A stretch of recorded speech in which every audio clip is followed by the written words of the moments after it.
and welcome to Tabor Talk. I'm your host, Michael Tabor. So I've done a couple of videos on Trump's mental state.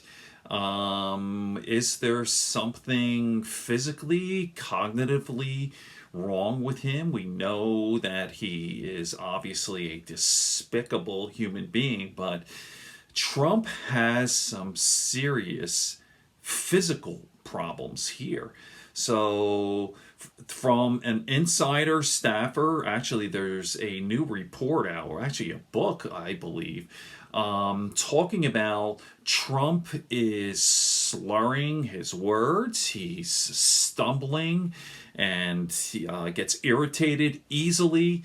And we've all seen the videos where he's wild and up, and then you'll see him when he's coming down and he slurs his words. So anyway, here's a clip from David Pakman. Watch this. I do not pretend to be a medical professional. I do not pretend to be a neurologist or a mental health specialist. But fortunately, none of those things are requirements to notice that there is something very wrong with the president of the United States.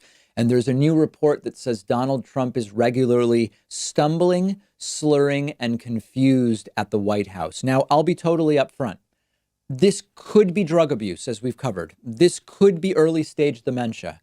This could be some other form of cognitive decline. This could be the side effect of some medication we've not been told Donald Trump is on. He's not been particularly forthcoming about his health circumstances.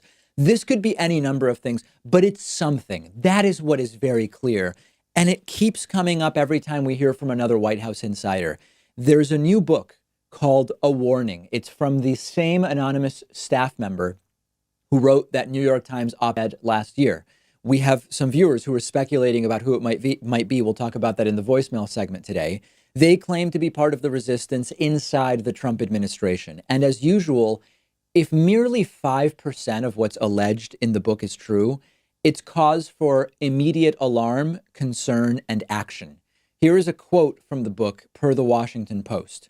I am not qualified to diagnose the president's mental acuity.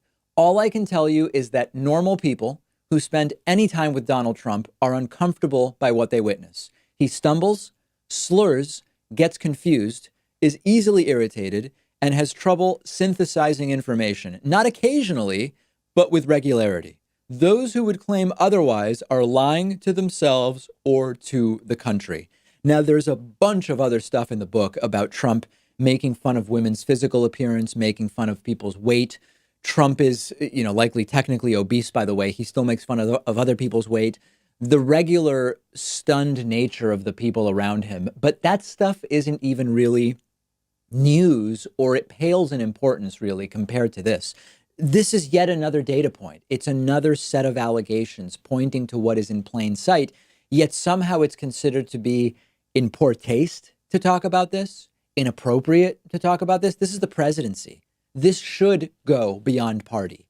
Unable to put together coherent sentences, being very up in one speech with dilated pupils, and hours later being down like he's coming down from uppers and slurring. And it's almost like he can't get his tongue out of the way to speak, wanting to get to the oranges of an investigation, repeating that twice, but looking confused as if he recognizes that what's coming out of his own mouth doesn't make sense, but seemingly unable to make any sense. Walking out of Air Force One, facing his limousine, but starting to wander away until a staffer can take him by the arm and bring him back to the car. Something similar happened when he was greeting the Argentinian president at the G7, I believe it was, in Argentina, and on and on and on. So I implore you, put politics aside for a moment.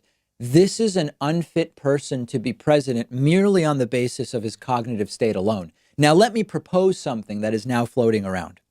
There is a point of view that this is all staged and concocted. The idea is create a pretext for a Reagan defense for Donald Trump if and when criminal charges are brought against him for who knows which list of the litany of criminal acts that he likely has committed as president. The thing about that makes me doubt it, and I'm curious to see what you think, is that I don't believe Trump thinks that that's going to happen. And I don't know that Trump is really putting people around him in decision-making situations who believe that that is going to happen. I just don't think Trump has any idea what he's doing, period. The motive is certainly there. You might at some point face criminal problems because of your presidency. Let's start to create a pretext that you're not cognitively with it. I just don't think they believe Trump is ever really going to face consequences for what he's done. And that's what makes me think the idea that this is staged is unlikely to be the right one. I believe what we are seeing is just reality. Donald Trump is barely being held together by a thread. And we've actually got a specific example from this weekend that I want to talk about. So there you have it. What are we going to do about this as a nation? I mean, there is something very seriously wrong with the man, you know? I mean, if it's one thing, if he really has some sort of dementia, I mean, it's sad. I mean, people get sick. I mean, but here's a wild, crazy, awful human being with, I don't know, is it drug addiction, as David Pakman said, or you know, he's on Sudafed and all these the speed, cough medicine. I don't know what it is, some sort of speed, and then all this stress. I mean, the most stressful job in the world, and it's crazy. It's crazy. I mean, the most important, most consequential job on the planet, obviously, and I don't know. All right, what can I say?